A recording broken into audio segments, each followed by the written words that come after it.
যে জুলাই সনদ কি তাহলে আসলে কোনো নির্দিষ্ট রাজনৈতিক শক্তির এজেন্ডা কিনা, অথবা এটি জাতীয় ঐক্যমত্যের কোনো প্রচেষ্টা ছিল কিনা, এই উত্তরটা আপনি দেবেন। এবং আরেকটা, বর্তমান যে সংবিধান আমাদের আছে সেই সংবিধানের কোন কোন জায়গাকে জুলাই সনদ চ্যালেঞ্জ করে? জি, দুইটা জায়গা। প্রথম জায়গাতে হলো, দেখেন এখন আমরা দেখতে পাচ্ছি যে পুরো প্রক্রিয়াটাই পার্ট অফ কনস্পিরেসি। কনস্পিরেসি নিয়ে আমাদের কোনো আপত্তি নেই, কনস্পিরেসি নিয়ে আমাদের কোনো ভয় নাই। যেখানে ক্ষমতা সেখানেই কনস্পিরেসি থাকে। কনস্পিরেসি এটা এই যে আমি পড়তেছি ম্যাকিয়াভেলির কনস্পিরেসি, এবং এটা লাস্ট চ্যাপ্টার থেকে আমি আলোচনা করছি, একদম লাস্ট চ্যাপ্টার থেকে। Forced promise affecting the public will.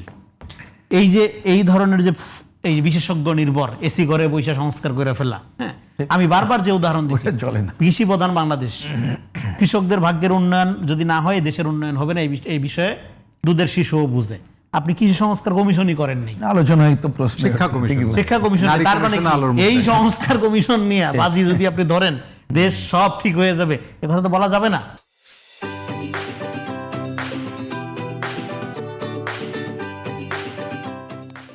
এখানে অনেক ভালো ভালো জিনিস আছে, এগুলো মানতে হবে, সেটা এক জিনিস, প্রিন্স ভাই আলোচনা করেছে। কিন্তু এইটাই একমাত্র সবকিছুর চাবিকাঠি। এই গো যদি আপনি ধরেন, বুঝতে হবে আপনার ধান্দা অন্যটা। তো ফলে এদিক থেকে এবার ন্যারেটিভ যেটা বাজারে প্রচার আসছে তার সাথে ফ্যাক্টের আকাশ পাতাল তফাৎ। ন্যারেটিভ কি? বিএনপি জুলাই গণ অভ্যুত্থান বিরোধী এবং সংস্কার বিরোধী, এই তো। এবং বিএনপি জুলাই এই গণভোটকে অপেক্ষা করছে, গণরায়কে উপেক্ষা করছে, তাই না? কত বড় স্বৈরাচার, তাই না? এই তো ন্যারেটিভ।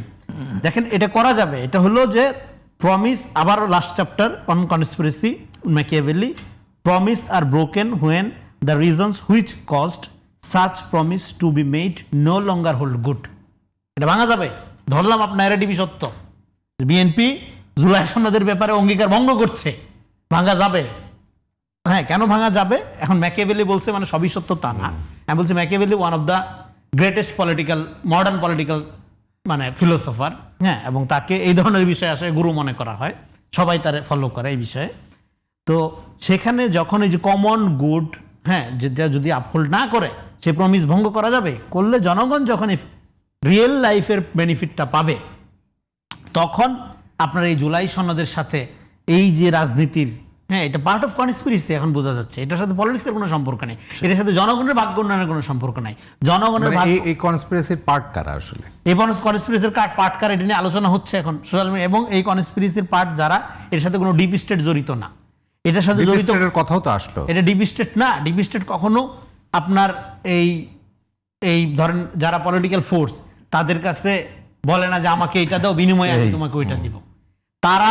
তারা নিজেরা আপনার কোনো সুযোগ সুবিধা, এরা এগুলো ব্রোকার, যেটাকে বাংলায় বলে দালাল, এদেরকে এরা ডিপ স্টেটের পার্ট মনে করছে। হ্যাঁ, যেহেতু বাচ্চা পোলাপান নতুন ক্ষমতায় গেছে, যারে তারে তারা জাতির পিতা মনে করছে, এটা তাদের একটা সমস্যা হইতে পারে। তো বলতেছি এখানে কোনো ডিপ স্টেট, কিছু দালাল ব্রোকার ছিল, ওই অর্থে ডিপ স্টেট অ্যাক্টিভ ছিল না। এটা গণ অভ্যুত্থান হয়েছে, তার মানে এখানে আমরা একটা জিনিস দেখতে পাচ্ছি, ইন দ্য নেম অফ গণ অভ্যুত্থান বিরোধী রাজনীতি এরা করে। এটার সাথে সিমটমের মিল আছে। ৭১-এর চেতনার নামে শেখ হাসিনা সবচেয়ে বেশি ৭১ বিরোধী রাজনীতি করেছে। এট দ্য সেম টাইম গণ অভ্যুত্থানের চেতনার নামে, ২৪-এর চেতনার নামে সবচেয়ে বেশি গণ অভ্যুত্থান বিরোধী রাজনীতি তারা করছে। জুলাই সনদ তার একটা বড় সিমটম, একটা পার্ট। আমি তো বললাম জুলাই সনদের ১,০০০ গলদ আছে, সেটা নিয়ে কথা নাই। কথা বললে আপনি জুলাই বিরোধী ট্যাগ দিয়ে দেবে। একই রকম ৭১ ইতিহাস নিয়ে কথা বললে আওয়ামী লীগ যেরকম বলতো, হ্যাঁ। তো বলে যে আমি এই ক্ষেত্রে ধন্যবাদ দিতে চাই যে তারেক রহমান প্রাইম মিনিস্টার ভাইয়া, উনি বলছে যে কথাটা আমি বহুদিন ধরে বলছি, যে এটা একটা জনযুদ্ধ ছিল, এটা কোনো দলীয় কারো পৈতৃক যুদ্ধ ছিল না, জনযুদ্ধ।